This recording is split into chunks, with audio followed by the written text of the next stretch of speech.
akidah Islam.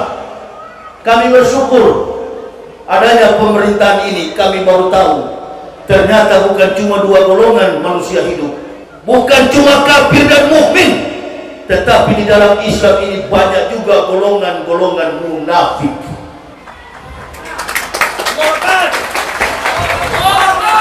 Itulah sumbangsi yang terbesar yang Pak Jokowi berikan. Dengan ada pemerintahan ini kita bisa tahu mana emas, mana imitasi, mana orang yang takwa, mana yang munafik. Sudahlah, kalau kafir kita sudah tahu, kelompok kafir jumlahnya sedikit. Kafir tidak pernah mengancam bagi negara ini. Kafir tidak bisa mengancam bagi kedaulatan, bagi ukhuwah Islamiyah. Karena kafir jumlahnya minoritas. Tapi hati-hati Bapak Ibu, saudara-saudaraku, rahimakumullah, walaupun mereka minoritas, mereka bergerak di bawah tanah, planning cell. Mereka bergerak di bawah tanah. Orang mukmin jadi munafik, orang mukmin jadi pengkhianat, orang mukmin tidak setia kepada sesamanya, bahkan berani menghabisi nyawa saudaranya Muslim hanya karena gerakan manuver siasat politik orang-orang kafir. Wala tarda ankal yahud wala nasara hatta tatabi'a millatahum. Jadi walaupun jumlahnya sedikit, sangat berpengaruh bagi negara kita dewasa ini. Coba perhatikan, Indonesia ini kalau kita hitung secara KTP, di dalam KTP umat Islam di Indonesia ini jumlahnya hampir 250 juta. 98% penduduk Indonesia ini beragama Islam. Apakah ibu bapak percaya Islam Indonesia ini masih mayoritas? Saya pribadi tidak percaya.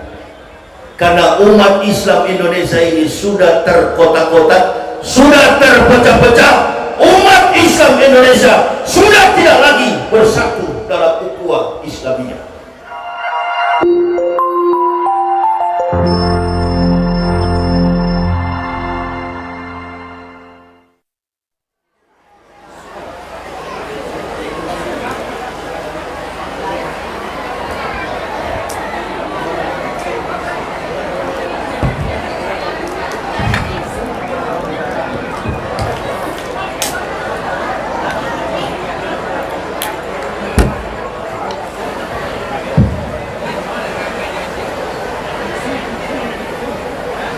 Bismillahirrahmanirrahim. Assalamualaikum warahmatullahi wabarakatuh.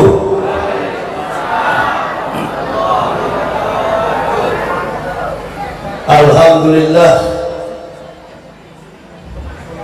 alhamdulillahillazi arsadal uqula ila tauhid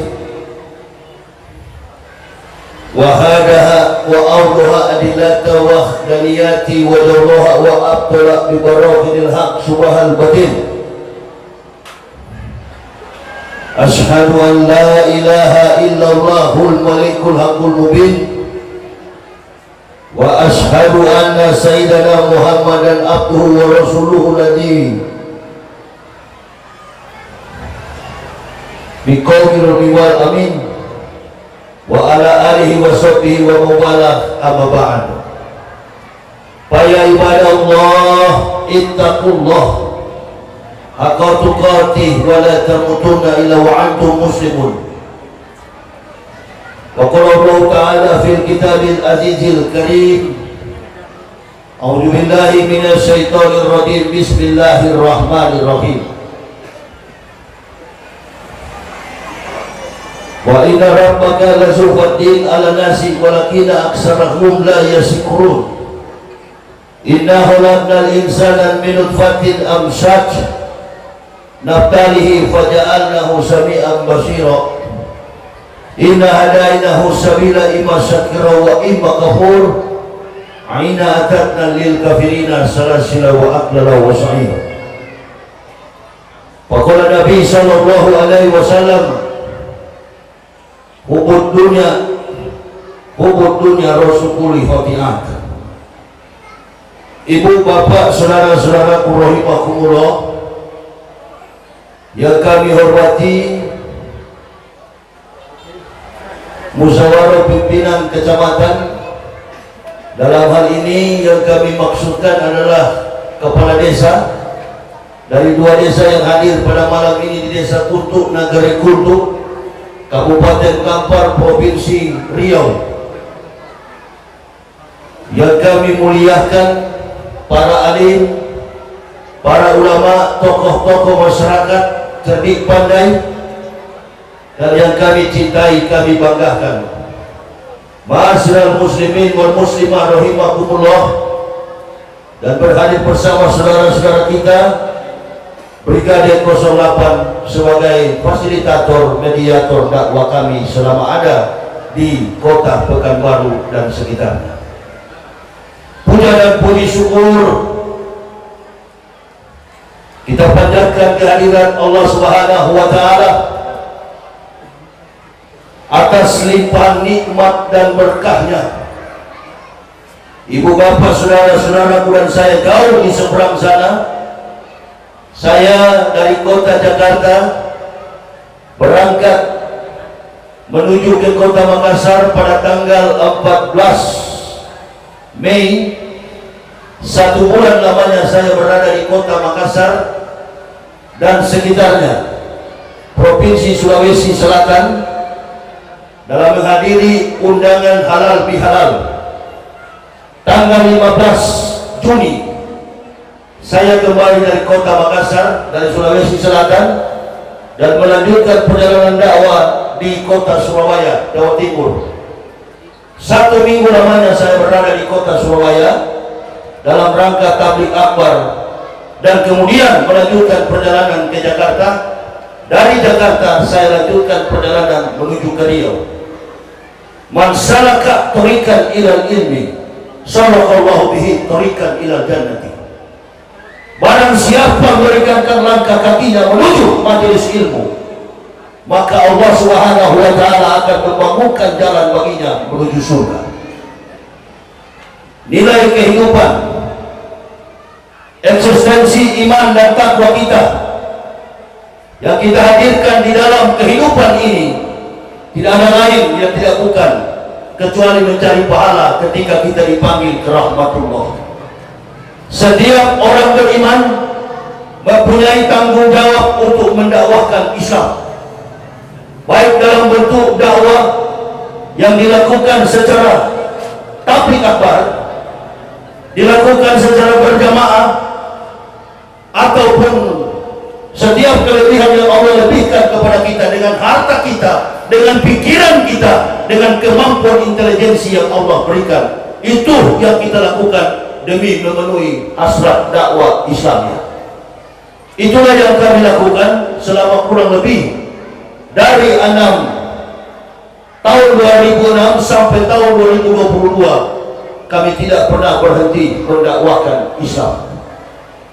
Kendati dalam kehidupan saat ini posisi kami sedang berada di Provinsi Riau, dan kurang lebih hampir 5 malam saya berada bersama keluarga untuk menyampaikan dakwah fisabilillah. Wa fisabilillahi awrahatul khairun minat dunya wa ma fiha. Berangkat pagi atau sore berjuang di jalan Allah lebih mulia daripada dunia dan segala isinya. Ini yang kami lakukan di dalam kehidupan kami. Sisa usia hidup kami, Allah telah memberikan petunjuk kepada kami sekeluarga. Dengan apa syukur yang harus kami gantikan, dengan apa rasa terima kasih yang besar kami berikan kepada Allah, tidak lain hanya untuk menegakkan agamanya yang suci dan mulia ini. Ya ayyuhalladzina amanu in tansurullah yansurkum wa yusabbit aqdamakum. Wahai orang-orang beriman, barang siapa menolong agama Allah, maka Allah menolongmu dan meneguhkan kedudukanmu. Kita perhatikan fenomena politik yang terjadi di Indonesia saat ini. Ibu bapak sendiri yang merasakan hampir 1 dekade, hampir 10 tahun, 8 tahun lebih di dalam pemerintahan yang kita rasakan saat ini. 2 tahun lamanya umat manusia tidak bisa menyelenggarakan, menunaikan panggilan ibadah haji. Bahkan bukan cuma itu, semua masjid yang ada di Nusantara Indonesia dikunci dan tidak boleh melaksanakan sholat secara berjamaah. Termasuk kita kemarin 1441 Hijriah, 1442 Hijriah, kita tidak boleh melaksanakan sholat tarawih di bulan suci Ramadan. Allah Subhanahu wa Ta'ala memberikan hidayah kepada pemerintah kita, khususnya pemerintah pusat. Allah memberikan petunjuk kepada mereka dan seluruh komponen masyarakat Indonesia.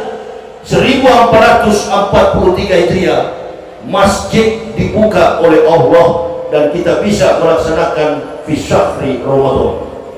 Kita bisa melaksanakan di Aidil Fitri, halal bihalal, dan posisi kita saat ini sedang berada pada bulan Zulhijjah. Saudara-saudara kita berangkat menuju ke tanah suci Makkah Al-Mukarramah.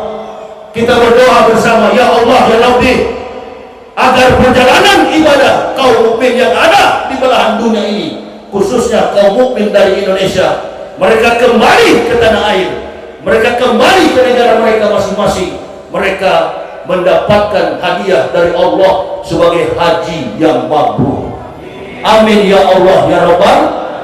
Inilah sistematika dalam Islam, agama yang kontekstual, agama yang sistematis, agama yang rasional, agama yang teologis, bukan sembarang agama. 4 bulan yang diharamkan oleh Allah Subhanahu wa Ta'ala, 12 bulan, 365 hari. Ada bulan-bulan tertentu yang diharamkan oleh Allah Subhanahu wa Ta'ala. Bulan Muharram, alhamdulillahilladzi muharrama awal rasidin wajalla syahran mubarakan li qaumil mu'minin. Bulan yang dimana Allah berikan keberkahan bagi kaum mukmin. Setelah Muharram, kita memasuki bulan Ramadan, bulan Dzulqa'dah, bulan Dzulhijjah, diharamkan oleh Allah. Inilah menunjukkan bahwa Islam agama yang tertib, Islam agama yang penuh dengan aturan-aturan yang telah ditetapkan Allah kepada seluruh umat manusia. Mulai dari kitab sucinya, dari pengutusan nabinya, sampai kepada Islam yang dibawa ke seluruh dunia ini bersifat universal. Alhamdulillah hilladzi arsala rasulillah rahmatan lil. Tidak kami utus engkau Muhammad kecuali menjadi rahmat bagi alam semesta. Dari pengutusan Nabi Muhammad kita sudah tahu bahwa beliau diutus kepada alam semesta, kepada jin dan manusia. Bahkan dunia menjadi tertib dengan adanya Islam. Kemudian sifat daripada Al-Quran, hudan linnasi wa bainatin minal huda wal furqan.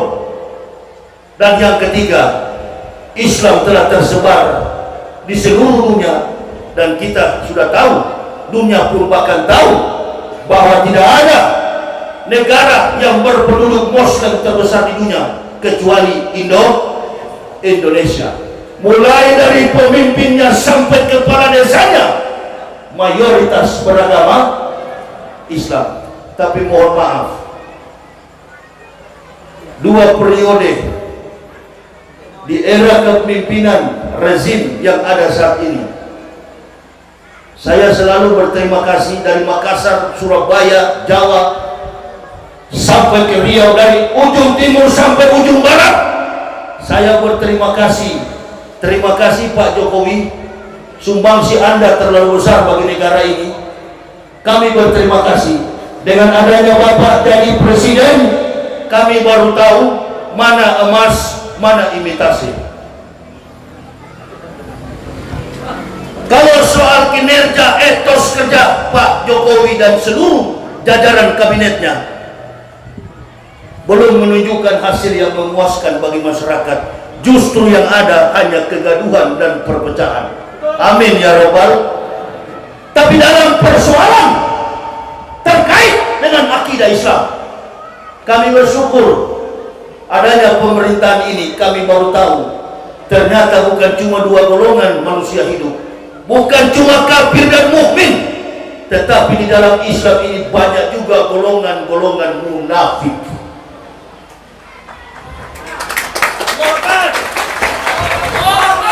Itulah sumbangsi yang terbesar yang Pak Jokowi berikan. Dengan ada pemerintahan ini kita bisa tahu mana emas, mana imitasi, mana orang yang takwa, mana yang munafik. Sudahlah, kalau kafir kita sudah tahu, kelompok kafir jumlahnya sedikit. Kafir tidak pernah mengancam bagi negara ini. Kafir tidak bisa mengancam bagi kedaulatan, bagi ukhuwah Islamiyah. Karena kafir jumlahnya minoritas. Tapi hati-hati Bapak Ibu, saudara-saudaraku, rahimakumullah, walaupun mereka minoritas, mereka bergerak di bawah tanah, clandestine. Mereka bergerak di bawah tanah. Orang mukmin jadi munafik, orang mukmin jadi pengkhianat, orang mukmin tidak setia kepada sesamanya, bahkan berani menghabisi nyawa saudaranya Muslim hanya karena gerakan manuver siasat politik orang-orang kafir. Wala tarda ankal yahud wala nasara hatta tatabi'a millatahum. Jadi walaupun jumlahnya sedikit, sangat berpengaruh bagi negara kita dewasa ini. Coba perhatikan, Indonesia ini kalau kita hitung secara KTP, di dalam KTP umat Islam di Indonesia ini jumlahnya hampir 250 juta. 98% penduduk Indonesia ini beragama Islam. Apakah ibu bapak percaya Islam Indonesia ini masih mayoritas? Saya pribadi tidak percaya. Karena umat Islam Indonesia ini sudah terkotak-kotak, sudah terpecah-pecah. Umat Islam Indonesia sudah tidak lagi bersatu dalam ukhuwah Islamiyah. Di samping kekuatan kafir dan munafik, ada juga kekuatan baru di dalam Islam. Apa itu Ustaz? Apa itu? Kelompok-kelompok yang mengaku sebagai Muslim baru, kelompok-kelompok yang mengkafir-kafirkan, kelompok-kelompok yang membidah-bidahkan sesama Muslim. Ukuran jenggot salah, ukuran kaki celana salah. Saya ini orang dari kafir yang dapat hidayah masuk Islam, satu keluarga, istri dan anak-anak, satu keluarga kami masuk Islam. Saya sudah baca isi Al-Quran, saya sudah baca mustalah hadis. Saya lihat tidak ada malaikat di sana mengukur jenggot dan kaki celana. Ini juga bahaya. Ini bahaya. Kenapa? Karena memecah-mecah belah antara ukhuwah Islamiyah. Ukuran jenggot salah, kaki celana salah. Innalillahi. Jangankan bicara jenggot, jangankan kaki celana, bajingan yang tidak sholat sekalipun, asal dia mati dalam keadaan Islam. Nabi SAW, barang siapa mengucapkan anak la ilaha illallah Muhammadar Rasulullah, haramullahu naru alaihi, haram bagi mereka neraka jahanam. Dalamnya laut kita bisa ukur. Iman seseorang tak bisa kita ukur. Ini yang terjadi dalam kehidupan kita. Menganggap diri paling benar, menganggap diri paling suci. Ihsaru salasa asnafin minan nas wa hum. 3 manusia, kata Nabi sallallahu alaihi wasallam, yang harus kamu waspadai. Yang pertama, al-umara, al-ulama'ul ghafilun, ulama yang lalai. Ini yang perlu diwaspadai, ulama yang lalai. Siapa itu Ustaz? Ulama yang tadinya ulama jadi pejabat.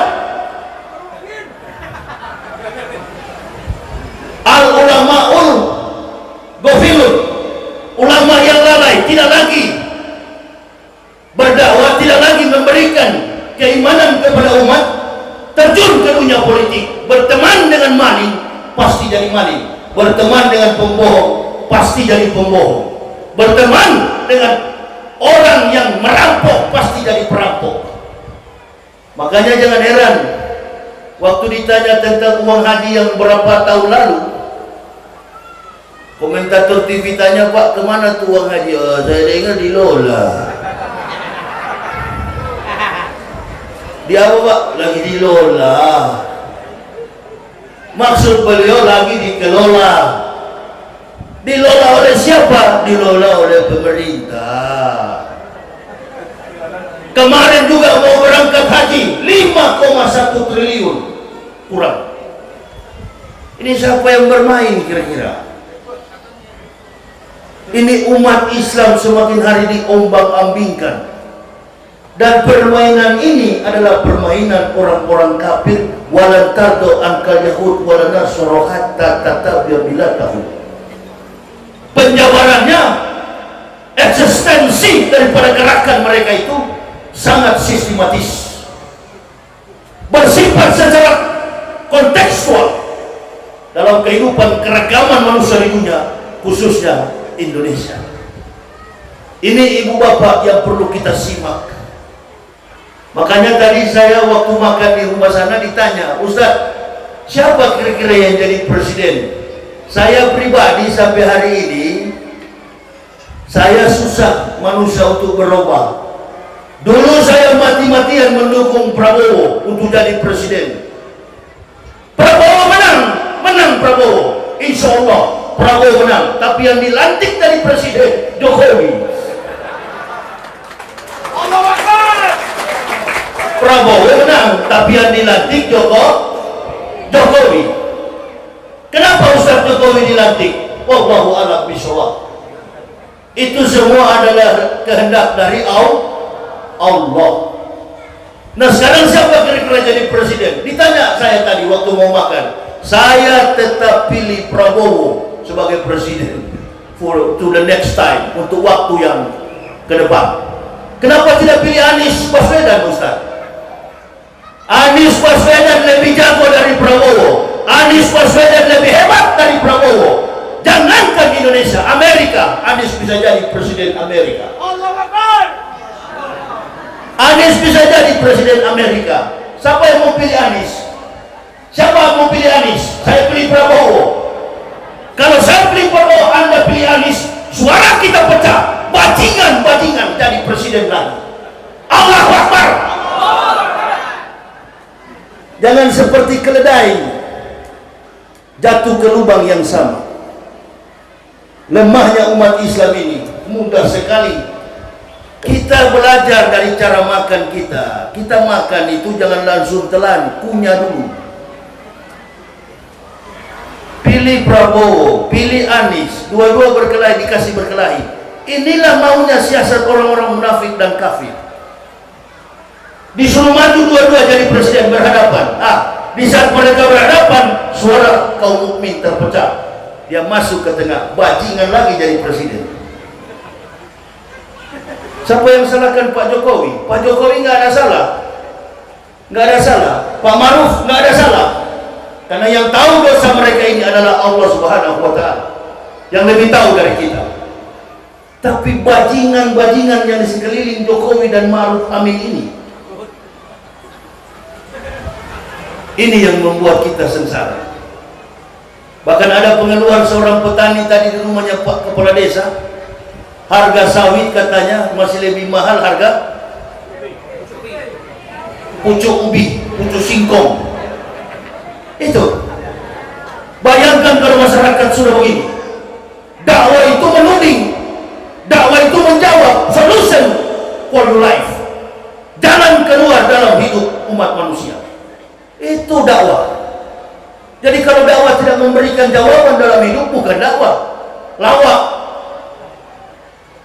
Kita harus tahu persoalan masyarakat saat ini.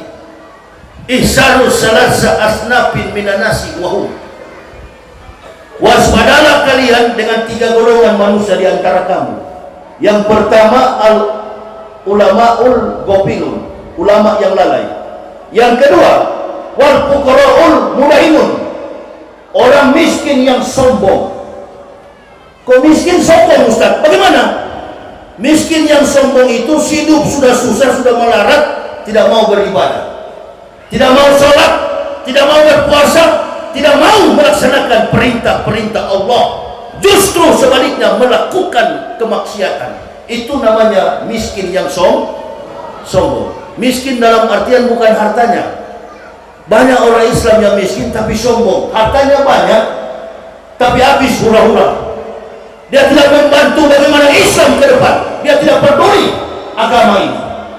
Yang dia pikirkan hanya dirinya dan keluarganya. Ini miskin yang sombong. Yang ketiga, wal mutasawwifunal jahilun. Wal mutasawwifunal jahilun, orang sufi yang bodoh. Nah, ini yang grup-grup yang tadi ini. Dikit-dikit bidah, masuk masjid bikin kelompok sendiri. Awas. Orang sholat di masjid, orang mulai bersolawat di masjid. Kalau kita kan habis sholat itu Allahumma antas salam wa minkas salam wa ilaika yaudus salam fa aina rabbana bisalam wa akhinnal jannata darussalam tabaraka rabbana wa ta'ala itayal jalal wal ikram illa ya rabbi anta maulana subhanallah. Dia bukan Allahumma lantas antas salam, Allahumma lantas jalan. Lalu dia bilang, ini golongan-golongan bidah, ini pengabdi-pengabdi bidah. Itu dia.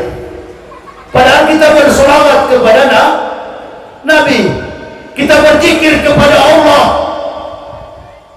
Allahumma antas salam wa minkas salam wa ilaika yaudus salam fa aina rabbana bisalam wa akhinnal jannata darussalam tabarakta rabbana wa ta'ala itayal jalali wal ikram illa ya rabbi anta maulana subhanallah walhamdulillah Allahu akbar. Dibilangnya bidah.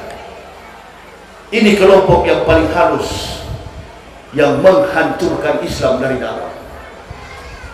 Nggak apa-apa ibu bapak, kita beragama Islam, antum kunut, kita ikutan kunut, karena kunut adalah doa.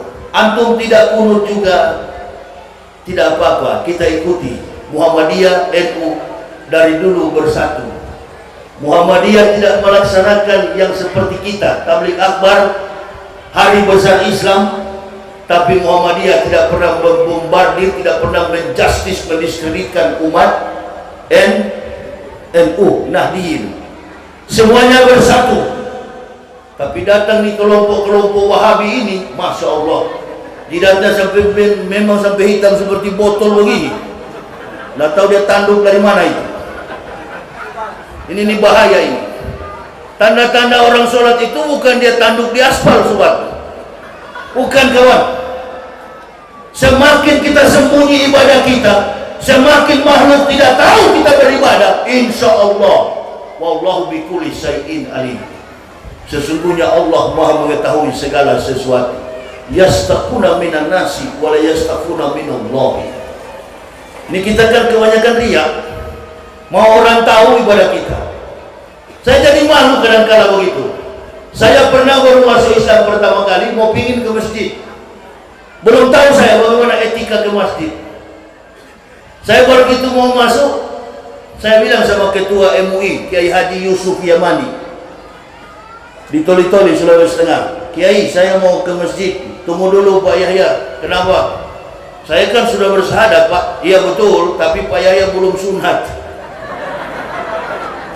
Oh jadi saya disunat dulu Kiai? Iya sunat dulu lah. Sekarang saja Pak Kiai. Jangan, belum datang menterinya. Besok menterinya datang. Datang menterinya, saya disunat. 3 hari saya masuk Islam, saya disunat. Begitu saya disunat, 2 minggu saya tidak bisa pakai celana, tinggal pakai sarung, pegang-pegang begini. Kesana kemari siksa sekali saya. Apalagi benangnya mau lepas, habis betadin itu. Oh, rupa-rupanya ini yang kafir-kafir gak mau masuk Islam karena sunat. Begitu saya sudah bisa masuk masjid, saya masuk masjid. Perhatikan baik-baik. Saya orang yang selama hidup baru kali itu mau sholat di masjid. Saya masuk ke masjid, saya lihat orang sebelum ada imam, dia berdiri, dia sholat. Kenapa saya diam? Saya juga berdiri. Saya berdiri, saya sholat. Gerakan sholat saya sudah diajarkan 3 hari lalu. Tapi salahnya saya itu, sholatnya cuma 1 rakaat. Sholat witir.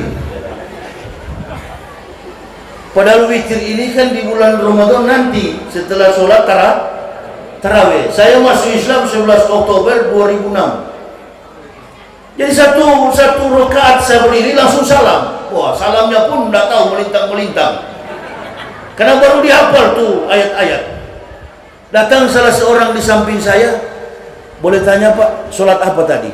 Sholat? Enggak, saya tanya Bapak, sholat apa tadi Bapak sholat? Sholat? Enggak, Bapak sholat tadi sholat apa? 1 rakaat. Oh, saya bilang, apa coba bilang ulang? 1 rakaat. Oh, itu namanya rakaat. Iya. Kok Bapak baru tahu? Saya baru masuk Islam. Saya salam 1 rakaat. Duduknya pun bersila biasa. Orang bertanya, dari mana saya tahu itu? Saya nggak tahu. Yang bertanya adalah orang yang sudah lama Islam. Menurut pandangan dia, saya salah. Tapi di hadapan Allah Subhanahu wa Ta'ala, saya tidak salah. Innamal a'malu binniyat. Karena saya baru belajar, saya baru tahu. Begitu juga pada waktu saya disunat tidak bisa berdiri, saya suruh istri saya jadi imam. Kami sholat subuh berapa rakaat Pak? Mainkan 20 kali. Tengok ke mana? Tengok ke jendela, saya bilang. Nah, ini ibu bapak mesti paham. Ada orang yang sudah paham, ada yang tidak paham. Makanya di setiap lingkungan kita pasti ada ulama. Qiwamud dunya bi arba'ati asar. Tertib dunia itu bergantung kepada 4 orang. Yang pertama, bi ilmi ulama'i, ilmu para ulama. Nah, ini orang-orang ini, Wahabi ini grup dari mana? Ulama dari mana? Sedikit-sedikit beda. Hati-hati ibu bapak, saya nggak punya kepentingan, mohon maaf ya. Saya mendakwakan Islam, tidak membawa bendera Islam. Saya bukan NU, saya bukan Muhammadiyah. Saya Islam tulen, Islam Quran, Islam hadis. Innal ulama warasatul anbiya. Apa yang dipahami ulama, itu yang saya ikuti ilmu mereka. Di sini banyak ulama yang hadir. Tanyakan mereka, hasil saya dakwah nanti usai insya Allah saya habis ceramah.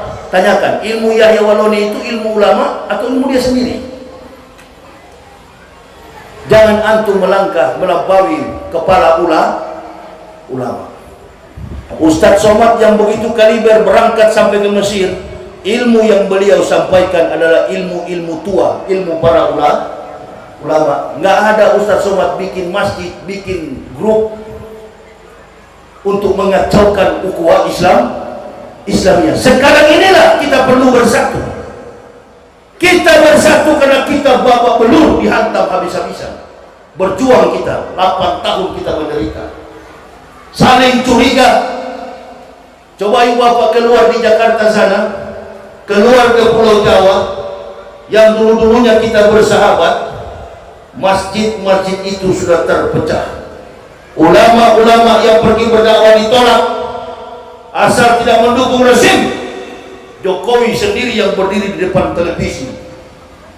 Kami mengindikasi ada 200 lebih penceramah radikal. Seorang presiden yang mengatakan penceramah radikal, yang paling pertama Ustadz Abdul Somad. Nomor yang kedua Habib Rizik. Kamu keberapa ya saudara kalau saya? Tidak cocok seorang presiden berdiri masuk campur urusan agama. Ini yang saya maksudkan. Beliau adalah orang Islam, kepala negara dipilih oleh mayoritas orang Islam. Kemarin kalau Jokowi namanya Matius, dan beragama Kristen, saya yakin dia tidak bakal jadi presiden. Pak Maruf Amin kalau bukan seorang Muslim, mustahil akan jadi presiden, wakil presiden. Sumbangsi umat Islam bagi negara ini sangat besar, tapi di hari-hari terakhir ini umat Islam dijadikan sebagai kuda tunggang. Ini sekarang orang-orang ambisi lagi ribut di pusat. Siapa yang akan jadi presiden? Sudah ibu bapak, kita fokuskan perhatian. Yang berkebun silakan bertani, yang jadi nelayan silakan berlayar pergi ke laut, yang jadi pegawai silakan pergi ke kantor. Disiplin, komitmen, konsisten. Doa kita minta kepada Allah bastotan fi almi wal jismi al-qawiyul amin. Cari pemimpin yang bastotan, pemimpin yang kuat, pemimpin yang postur tubuhnya gagah seperti SBY dulu. Jangan cari pemimpin seperti tumbak. Apa itu? Istilah apa yang saya mau pakai itu? Seperti tumbak rusa begitu. Cari pemimpin yang bastotan. Apa bastotan itu? Pemimpin yang kuat. Fi ilmi wal jismi al-qawiyul amin. Pemimpin yang punya cakrawala kemampuan keilmuan, menguasai antropologi, linguistik, bahasa dan budaya. Pemimpin kita jangankan menguasai negara-negara, bahasa dan negara, menguasai provinsi aja kadang-kadang kelang kabut. Provinsi Sumatera Barat, provinsi Padang. Ini. Jadi kita cari pemimpin yang kuat, pemimpin yang berilmu, pemimpin yang amanah, sidik, jujur. Orang bilang sama saya tadi, Ustaz, Anies itu kan jago kerja. Bukan persoalan jago kerja, persoalannya adalah jujur. Siapa yang menjadi presiden ke depan, orangnya jujur. Jujur dulu. Kalau sudah jujur, nanti yang kedua intelektualitasnya, kompetensinya yang berikutnya. Yang pertama ditanamkan kejujuran, akhlakul karimah. Bagian daripada akhlak itu adalah jujur. Pemimpin-pemimpin kita ini kan banyak tidak jujur. Jangan tersinggung kalau ada pemerintah di sini. Ada Pak Kepala Desa, Pak Kepala Lurah, segala macam, camat.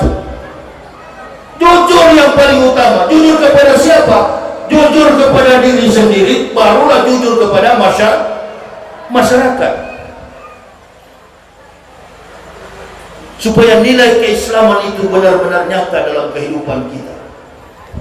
Cari saja pemimpin yang mana kira-kira. Nggak ada lagi pemimpin.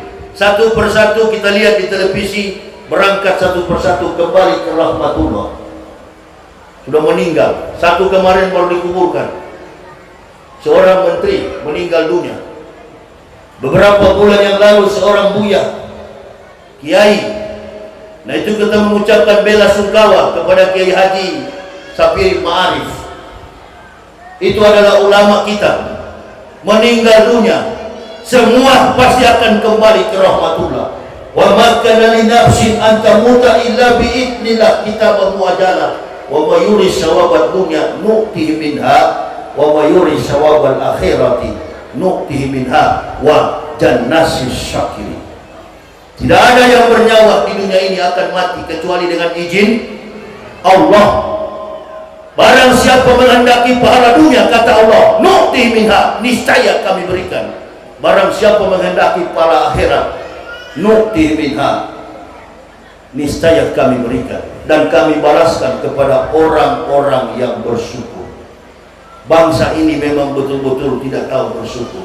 Bukan masyarakatnya. Masyarakatnya tertib. Dari Sabang sampai Merauke, masyarakat Indonesia ini hidup dalam aturan-aturan pemerintah. Disuruh pakai masker, dia pakai masker. Jangan ke kebun, dia tidak ke kebun. Jangan ke kantor, dia tidak ke kantor.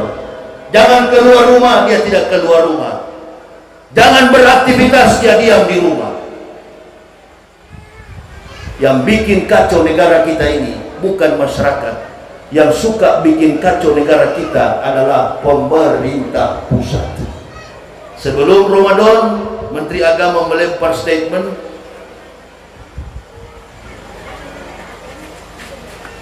Suara azan itu tidak lebih seperti suara gonggongan anjing. Kemudian menyusul lagi Luhut Binsar Panjaitan. Jokowi ingin mencalonkan 3 periode didukung oleh 110 juta. Ketahuan bohongnya. Pak Jokowi sudah mengatakan, saya turun 2024. Saya menyerah, saya turun 2024. Orang yang mengangkat-ngangkat saya, kata Jokowi, sama saja menampar muka saya. Jokowi tahu diri, dia tahu konstitusi. 2024 Pak Jokowi akan turun. Tapi kita orang Sumatera ini ada pepatah kuno mengatakan, sekali lancung ke ujian, seumur hidup tidak bisa dipercaya. Hati-hati. Makanya kita umat Islam jangan bodoh lagi. Cari pemimpin, jangan lihat, oh Anies hebat, Anies dipilih. Tunggu dulu. Belum ada ulama yang berbicara. Ulama yang mana? Ulama yang garis lurus. Belum ada yang ngomong. Saya bukan ulama, saya cuma ustadz liar.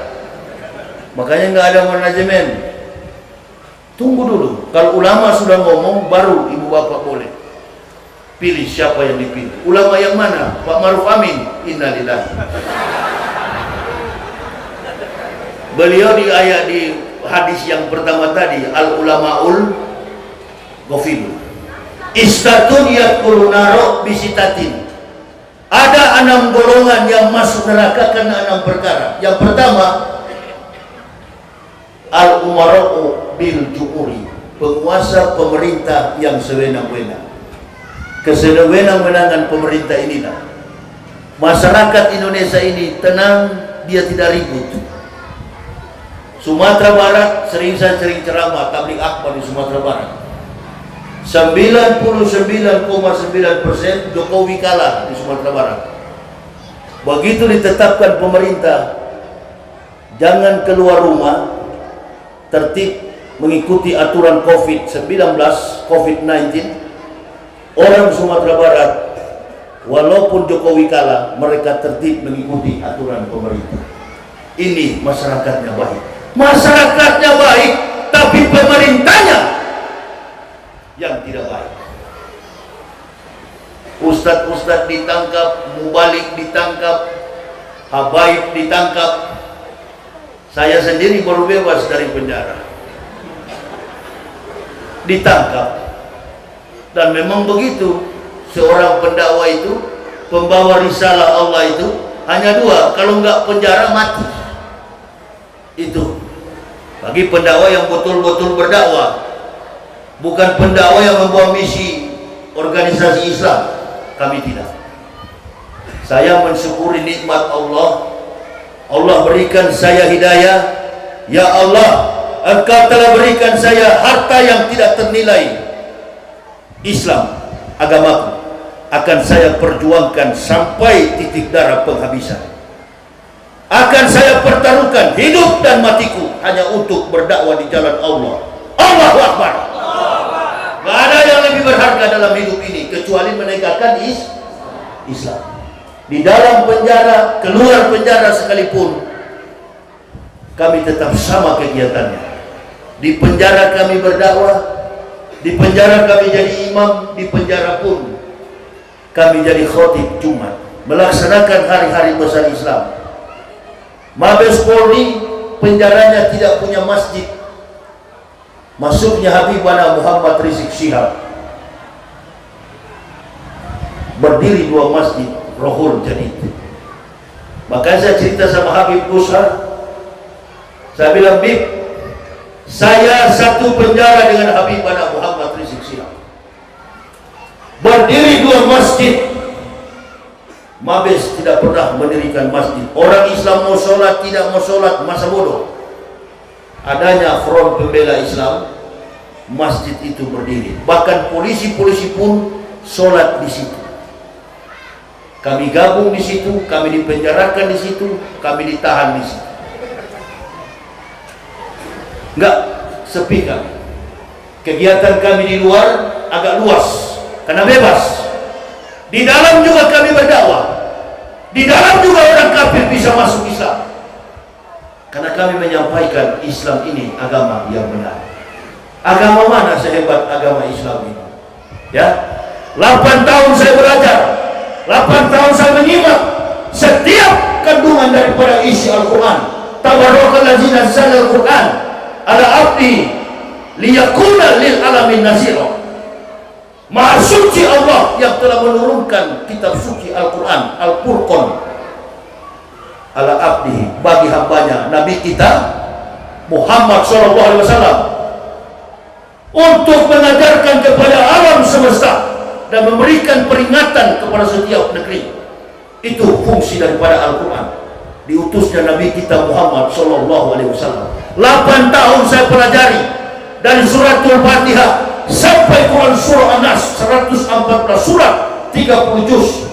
Satu titik, jangankan satu kata, satu titik dalam Al-Quran tak mampu diselewengkan oleh otak dan tangan kotor manusia.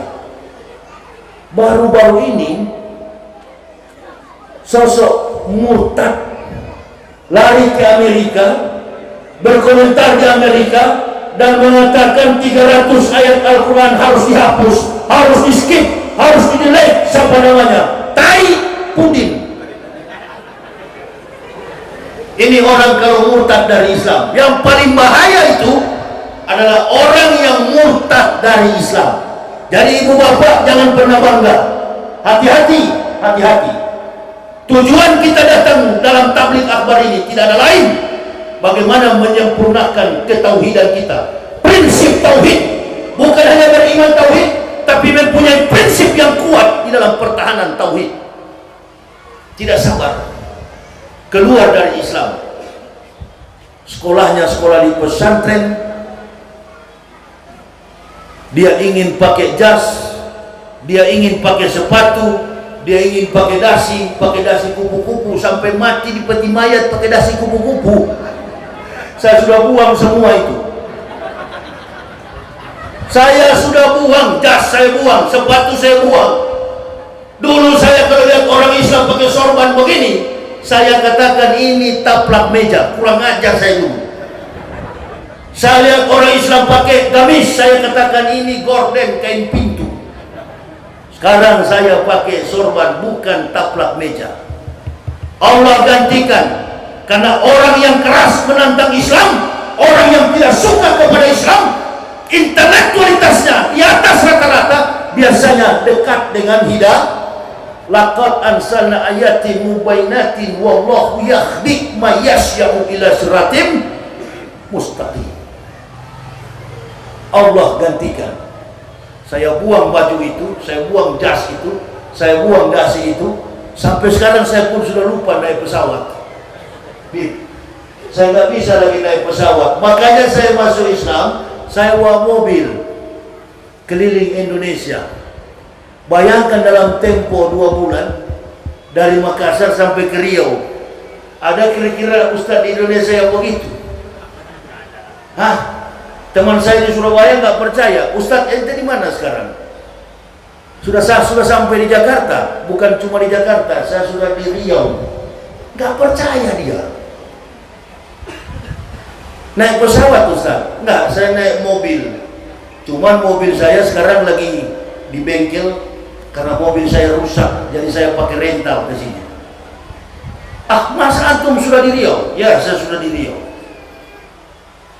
Tenaga apa ente pakai itu? Keluar penjara padahal saya itu menderita penyakit 4 hari lamanya saya tidak bisa bicara, bisu. Kami dipenjarakan di penjara Mabes Polri, penjara di bawah tanah. Yang kami konsumsi setiap hari cuma vitamin. Mana tahan tubuh ini untuk makan vitamin setiap hari. Keluar penjara saya bisu 4 hari. Bahkan alamat rumah saya di Jakarta, Cibubur, saya tidak tahu. Istri yang menjemput saya tidak tahu. Sampai di rumah seperti anak kecil saya memakan makanan, terhambur. Yang menjenguk saya keluar dari penjara Ustadz Yusuf Mansur. Padahal Yusuf Mansur ini saya hajar di ceramah terkait dengan sedekah ibu-ibu punya gelang dia habis ada semua. Tapi saya tidak tahu kalau yang menjemput saya Pak Yusuf Mansur, Ustadz Yusuf Mansur. Sebagai sama-sama Muslim, polisi kasih tahu Ustadz yang jemput antum Pak Ustadz Yusuf Mansur. Saya tidak tahu karena saya sudah linglung keluar penjara. Istri saya pun sudah tidak kenal. Istri saya katakan pernah naik di mobil turun lagi jalan kaki saya, buka baju tinggal celana pendek. Ada apa ini? Apa yang saya makan? Kemungkinan besar secara logika mungkin saya pada saat itu akan wafat, tapi Allah masih memperpanjang umur saya. Amin ya Rabbal. Tidak jadi. Wa ma kana li nafsin an tamuta illa bi idznillah. Kitab muajjalah. Tidak ada yang bernyawa akan mengalami kematian kecuali dengan izin Allah. Lalu kenapa ibu bapak terlalu memikirkan soal tubuh, soal sakit, kekayaan? Tidak ada guna itu. Saya sudah lepas semua itu. Tidak ada lagi masa lalu seperti itu. Yang ada dalam pikiran saya, bagaimana agama ini tegak ke depan. Saya tidak pernah membenci pemerintah. Saya tidak pernah mengkritisi etos dan kinerja pemerintah. Saya tidak pernah membenci individu-individu pemerintah. Yang saya kritisi adalah kezoliman di masyarakat sudah terlalu lebar. Sementara Pak Jokowi dan Pak Ma'ruf adalah orang Islam. Itu. Sampai saya baca di YouTube, Jokowi seperti Rasulullah, Ganjar Pranowo seperti Umar bin Khattab. Innalillahi.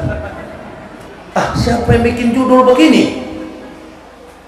Hati-hati ibu bapak, mencapai predikat seperti Rasulullah tidak gampang. Beliau itu mempunyai 4 sifat. 4 sifat beliau itu, yang pertama adalah jujur, yang kedua beliau itu adalah fatona, beliau itu tablik, dan beliau itu berakhlakul karim. Belum sampai ke situ pejabat-pejabat kita. Makanya setiap tahun kita melaksanakan Maulid Nabi, uswah hasanah, teladan dari Nabi kita Muhammad SAW, kita transferkan ke dalam pejabat-pejabat kita supaya jadi pejabat yang amanah. Negara kita makin hancur saat-saat ini. Bingung sekarang. Yang dikejar bukan keselarasan dalam ekonomi. Kemelaratan yang ada saat ini justru tambah melarat. Petani sawit ribut sampai bupati yang di mana itu Bengkulu ribut gara-gara sawit. Apalagi kita yang ada di kompleks di desa apa ini, Kuntup. Kebanyakan pekebun, kebanyakan adalah petani. Pasti hidup dari hasil pertanian sawit. Nah sekarang merosot harganya. Kesalahan siapa ini? Al-umara'u bil ju'uri. Pemerintah, penguasa yang sewenang-wenang. Yang kedua, wal ara'u bi ta'assubi. Orang Baduy yang fanatis kesukuan. Awas, dalam mengamalkan Islam jangan sampai ada sekat-sekat sukuisme. Dan ini masih kental dalam kehidupan negara kita. Sukuisme. Berhenti. Apapun sukunya, kalau sikapnya brutal, kalau kelakuannya munafik terhadap Islam, tolak. Saya ingat dulu anak saya umur 3 tahun bernama Zulkarnain. Datang ayah saya dari Manado, datang ke rumah saya. Ayah kandung saya. Begitu masuk ke rumah saya, ayah saya pensiunan tentara. Begitu masuk ke rumah saya, anak saya terus cegat di pintu. Opa kafir. Ini anak saya umur 3 tahun. Opa kafir. Ayah saya bukan marah, malah ketawa. Mental seorang prajurit, mantan tentara, dia cuma senyum. Siapa yang ngajar itu? Bapak? Bukan papa yang ngajar. Memang opa kafir. Tanya kepada saya, kamu ajar Islam radikal nih anak-anak? Bukan. Mereka tidak saya ajarkan radikal. Saya ajarkan mereka berprestasi di sekolah. Tapi di dalam Al-Quran, antum memang kafir. Laqad kafara allazina qalu innallaha masihun ibnu Maryam. Kafirlah orang-orang yang berkata Isa anak Maryam adalah Tuhan selain Allah. Ada ayatnya? Ada. Penasaran ayat saya? Mana ayatnya? Saya perlihatkan. Ini di Al-Quran. Kafirlah orang-orang yang berkata Isa anak Maryam adalah Tuhan selain Allah. Jadi anak ini tidak sembarang bicara. Ini yang kami lakukan. Nah, ini kalau ketemu kiai-kiai atau ustadz-ustadz munafik, jangan. Kita mesti jaga persatuan. Kapan kafir masuk Islam kalau ini? Saya tidak ada kepentingan. Saya katakan orang kafir masuk neraka, orang Islam masuk surga. Bukan benci kepada kafir, sayang kepada mereka. Dosa-dosa saya juga begitu masuk surga, nggak ada hutang di hadapan Allah. Kalau saya masuk surga, dia ke neraka, dia yang akan tuntut nanti kepada Allah. Tuh, saya masuk neraka karena Yahya tidak bilang saya bakal ke sini, kendati orang tua kandung sekalipun. Itu ketegasan Islam. Asyidau alal kufar, innamal mu'minuna ikhwah. Bersaudara dengan sesama muslim, keras dengan orang kafir. Jangan antum keras dengan muslim. Jangan dibalik. Dakwah yang ada sekarang ini keras dengan saudara muslim, dengan kafir saling jilat. Ini negara kita. Pejabat-pejabat kita cari muka kepada kafir, kendati menghina-hina ajan. Mereka tidak tahu astronot angkasawan Amerika di Eropa, di Asia, Afrika, orang masuk Islam karena mendengar suara ajan. Bahkan di bulan haji 2013, angkasawan Amerika Profesor Dr. Lawrence Edward Joseph mengadakan sebuah observasi untuk mencari tahu apa itu batu hitam Hajar Aswad. Beliau pergi ke Makkah, ingin masuk ke area Masjidil Haram, dilarang oleh Raja King Abdullah. Jangan masuk karena ke area Masjidil Haram karena Anda kafir. Boleh melalui sky, melalui udara. Silakan lihat apa yang ada dalam batu meteor itu, apa yang ada di Hajar Aswad. Dengan menggunakan teleskop, mengundang 15 universitas ternama di dunia, Lawrence mengamati Hajar Aswad, lalu menulis buku pada koran terkenal di Amerika, New York Times. Kami berhutang besar kepada umat Islam. Andaikan mereka tidak tawaf dan sholat 5 waktu, maka berhentilah putaran bumi ini, karena superkonduktor yang berpusat di Hajar Aswad tidak lagi memancarkan gelombang elektromagnetik. Ternyata Hajar Aswad itu setelah ditelusuri adalah batu meteor yang mengandung kadar logam 23.000 kali lebih tebal daripada baja yang ada. Orang kafir yang mengangkat derajat Islam, nggak perlu orang Islam yang mengungkap. Semua terungkap atas penelitian orang-orang saintis, kaum jenius. Eropa dan Amerika, jumlah umat Islam hari-hari ini hampir 3 miliar. Jumlah penduduk di dunia ini 8 miliar. Umat Islam sudah 3 miliar lebih.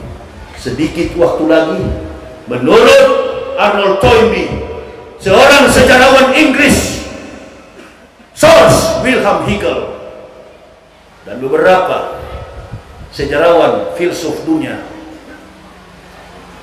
Oswald Spengler, Spenglerian di Amerika dan Eropa, abad 23 tidak ada lagi negara Amerika dan Eropa, tidak ada lagi negara Eropa dan Amerika. Artinya tidak ada lagi agama-agama, kecuali 2 kekuatan yang akan muncul, Slavik Rusia, Sinik Cina, abad 23. Tapi kata Arnold Toynbee, ada satu kekuatan yang menjulang ke angkasa, akan berhadapan dengan Slavik Rusia dan Sinik Cina. Kekuatan ini akan mendominasi pemahaman sains dan teknologi. Siapa mereka? Islamic Muhammadan, agama Islam. Jadi Profesor Dr. yang di Institut Teknologi Kalimantan itu, yang kemarin bilang katanya ibu-ibu punya jilbab di kepala itu pakaian gurun. Mahasiswa kalau mau belajar ilmu pengetahuan teknologi lebih berguna daripada pakai pakaian gurun. Dia tidak tahu orang memahami ilmu pengetahuan teknologi harus paham tentang imtak, ilmu pengetahuan dan takwa, iman dan takwa. Dia nggak tahu. Boleh nyontek kepada saintis Islam 13 abad sebelum datangnya Albert Einstein, seorang muslim, sudah menemukan jejak-jejak fisika, jejak-jejak matematika, mulai menemukan angka 0 sampai angka 10. Bahkan dalam pemahaman medis, matematikawan, fisikawan, kedokteran, dan semua hamparan ilmu yang ada di dunia ini ditemukan oleh orang Islam. Boleh nyontek. Ini ibu bapak tidak pernah paham, tidak pernah bangga dengan agama Islam. Beruntung. Makanya tidak keliru Al-Quran mengatakan qad aflahal mu'minun. Beruntunglah orang-orang yang beriman. Allazina hum fi sholatihim khashi'un, yaitu mereka yang menjalankan sholatnya dengan khusyuk. Wallazina hum 'anil laghwi muridun, wallazina hum fi zakatihim fa'ilun, wallazina hum li furujihim hafizun. Semua yang tertulis dalam kisah secara sastra yang terkandung di dalam Quran, jangankan satu kata, satu titik tidak meleset dengan pemahaman sains dan teknologi. Ini agama para profesor. Pertanyaan saya kepada ibu bapak, bolehkah ibu bapak masuk Islam? Andaikan saya balik, ibu bapak dulunya beragama Kristen, saya sudah Muslim, boleh nggak ibu bapak masuk Islam? Ibu bapak boleh masuk Islam kalau ibu bapak punya ketajaman naluri, kemampuan intelektual di atas rata-rata doktor atau profesor, insya Allah baru masuk. Beruntung ibu bapak bisa mendapatkan Islam. Pegang baik-baik sampai masuk ke dalam liang kubur. Dengar kata-kata khutbah Jumat, tidak habis-habisnya mukadimah, ayat yang tidak asing lagi bagi umat Islam. Ya ayyuhalladzina amanu taqullaha haqqa tuqatih wa la tamutunna illa wa antum muslimun. Jangan kamu mati wahai orang beriman kecuali dalam keadaan Islam. Saya masuk Islam karena saya tahu besok saya akan mati. Kalau orang kafir, teman-teman saya dulu waktu baru pertama saya masuk Islam, kenapa kau masuk Islam Yahya? Ya, saya mau mati besok. Kenapa anda masuk Islam? Siapa yang masuk Islam? Mana ada orang Manado masuk Islam? Islam yang masuk dan merombak jiwa saya, merubah mindset saya, merubah jiwa saya, merubah perilaku saya dan keluarga untuk beragama Islam. Mana ada keluarga saya di Islam? Marga saya Waloni, tidak ada marga Waloni beragama Islam. Begitu saya masuk Islam, saya menempatkan diri paling depan untuk menegakkan agama ini. Nggak peduli caci maki orang, fitnah orang bagaimanapun. Yang penting saya benar di hadapan Allah, benar di hadapan manusia. Ibu bapak, pendeta-pendeta yang ada di Papua, kalau saya duduk begini sendirian, pendeta mau lewat begini, dia lewat belakang, segan sekali melewati saya. Di dalam rumah saya pakai sepatu, di dalam rumah saya pakai jas, pakaian-pakaian mahal, bahkan tidur kadang-kala lupa saya buka sepatu. Sombongnya minta ampun. Orang-orang ahli-ahli kitab. Makanya Allah katakan, walau ana ahlal kitabi amanu wa takaw lakafarna anhum sayiatihim wa la adkalnahum jannatin na'im. Sekiranya ahli-ahli kitab mau beriman bertakwa kepada kami, kata Allah, kami hapuskan kesalahan mereka, lalu menempatkan mereka di surga-surga yang penuh kenikmatan. Itu yang saya cari dalam Islam. Surga ranking tingkat yang ketiga, jannatin na'im, yang penuh kenikmatan. Surga yang penuh kenikmatan. Nggak pernah saya berhenti berdakwah. Dalam keadaan sakit sekalipun, bahkan sejak keluar penjara diperiksa ke dokter, 14 dokter di Indonesia menyatakan Yahya Waloni mengidap jantung berat. 4 kriteria yang harus dilalui. Pertama, konsumsi obat 7 butir pagi, siang, malam, 21 setiap hari. 14 dokter. 1 bulan saya di Padang berobat di rumah sakit Ibnu Sina, divonis oleh dokter jantung, saya jantungnya sudah parah. Yang kedua, berhenti bawa mobil jauh-jauh, nggak boleh lagi bawa mobil. Pak Yai harus istirahat, harus konsumsi obat 21 butir setiap hari, 7 pagi, 7 siang, 7 malam, supaya jantungnya sehat. Dan tidak boleh Bapak tidak makan, karena mengkonsumsi obat harus makan. Dok, mohon maaf, ini bulan Ramadan, nggak apa-apa, ini untuk kesehatan. Oh begitu ya? Enggak, dalam hati saya tidak mau minum di obat, saya buang semua nanti. Keluar rumah sakit, saya buang. Istri saya marah. Kenapa kau buang? Kita puasa. Lebih taat saya kepada Allah. Insya Allah saya sembuh. Malam saya teriak, sakit. Dari ujung kaki keram sampai kepala. Nah, kata istri saya, coba karena kau buang tuh obat. Enggak. Insya Allah saya masih panjang umur saya. Begitu juga di Makassar kemarin. Begitu tiba masuk rumah sakit Sandikasa Kota Makassar, diponis IDI, Ikatan Dokter Indonesia, Ustadz Yahya ini mengidap penyakit jantung dan sudah tidak boleh lagi berdakwah, harus disimpan di rumah sakit. Innalillah.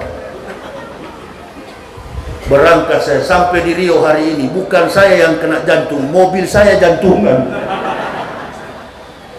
Nggak pernah saya percaya, saya lebih percaya Allah sehat walafiat, masih eksis dalam berdakwah, dan anti saya dikawal. Lebih senang saya berjalan sendiri, lebih menikmati nikmat pertolongan Allah. Ibu bapak doakan saja saya, di mana saya pergi dan berada, doakan, karena ibu bapak yang menyelamatkan kesehatan saya. Doa dari seluruh jamaah, 3 doa yang tidak ditolak oleh Allah, bahkan 3 doa yang paling bahaya apabila mereka berdoa. Walidi waladihi, doa seorang anak kepada orang tua. Nah, kamu berhasil kemanapun kamu pergi berada. Pergilah merantau, nak, engkau akan berhasil, engkau akan sukses di perantauan. Berangkatlah anak yang dengar-dengaran, anak yang taat dan santun ini, berhasil. Tapi kalau ibunya, orang tuanya berdoa, nah, jungkir balik kamu di perantauan, kamu anak durhaka, habis hidupmu, nggak bisa sukses. Kalau ada jamaah di sini yang belum berhasil, mungkin pernah durhaka kepada orang tua, walidin waladi, minta ampun kepada ayah ibu kita. Ini penting sekali, supaya diberkahi Allah, dibukakan pintu keberkahan itu karena doa. Walaupun sudah wafat, Allah masih mengampuni doa kita. Orang kafir saja Allah ampuni, apalagi orang mukmin, asal betul-betul dia ikhlas berdoa.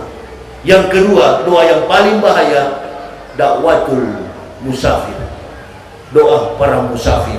Awas, orang musafir berdoa, insya Allah diijabah oleh Allah. Dan yang paling tajam sekali, yang tidak lagi diragukan, dakwatul mazlum, doa orang yang teraniaya. Habibana Muhammad Rizik Sihab, berapa hakim, berapa jaksa, berapa pengadilan, setiap beliau di sidang mati semua. Orang yang menganiaya, orang yang kemudian memfitnah, menghina Habibana, lewat semua dalam kondisi tragis dan menyakitkan. Ini ibu bapak, inilah dosa-dosa daripada penguasa saat ini. Kita berdoa negara ini jauhkan dari permusuhan antar sesama muslim. Cari pemimpin yang paham bernegara, cari pemimpin yang punya kemampuan kuat dan punya intelijensi, sehingga tidak dipermainkan oleh orang-orang bodoh. Siapa dia? Hanya 2. Kalau bukan Prabowo, Anies. Kalau Prabowo masih hidup, Prabowo presiden, Anies wakil presiden. Insya Allah tutup mata 99% kita menang. Amin ya Rabbal. Oh enggak Ustaz, kami pilih Anies, ya pilih saja Anies, pilih Prabowo juga besok. Jangan suka kita terpecah-pecah lagi. Mari kita bersatu. Doakan bangsa ini agar ada pemimpin yang terbaik memimpin negeri ini. Siapa Ustaz? Yang dua ini sudahlah, kalau dua ini payah. Pak Jokowi turun, Pak Maruf turun, apalagi sekarang Pak Maruf nggak kelihatan. Kemana beliau ini?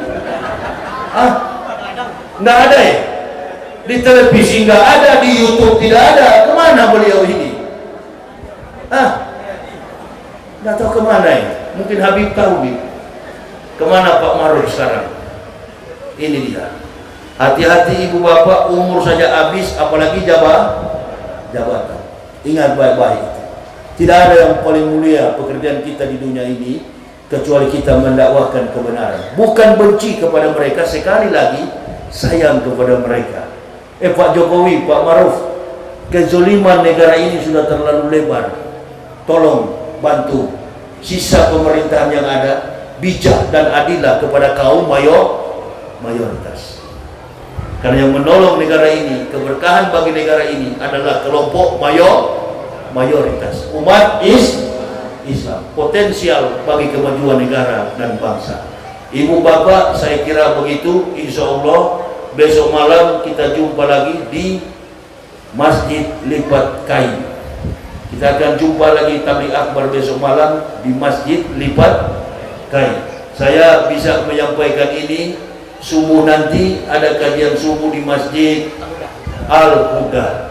Ini saya bawa mobil dari Pekanbaru, saya harus beristirahat supaya subuh kita bisa bertemu kembali. Mudah-mudahan apa yang kami sampaikan ini dapat mendorong keimanan kita, ketakwaan kita untuk lebih mencintai Allah dan Rasul, mencintai Islam. Amin ya Allah ya Rabbal. Allahumma habib ilaina al-iman wa zayyih fi qulubina wa kari ilaina al-kufra wal fusuq wal isyan waj'alna minal rasyidin. Allahumma tawaffana muslimina wal hikna bis solihin ghayra ghazai wal mutadin. Allahumma ij'alna muflihin. Allahumma aftah aqfala qulubina bi dzikrika wa atmim alaina ni'mat wa asbigh alaina min fadlik waj'alna min ibadika sholihin. Rabbana taqabbal minna innaka antas samiul alim wa tub alaina innaka antat tawwabur rahim. Wassalatu wassalamu ala sayyidil anbiya'i wal mursalin Muhammadin wa ala alihi wa sahbihi ajmain. Subhana rabbika rabbil izzati amma yasifun wa salamun alal mursalin walhamdulillahi rabbil alamin. Terima kasih Ibu Bapak atas segala perhatiannya. Mohon maaf atas segala kekurangan saya. Usikum wa nafsi bitaqwallah. La ilaha illa huwa 'alallahi falyatawakkalul mu'minun. Assalamualaikum warahmatullahi wabarakatuh.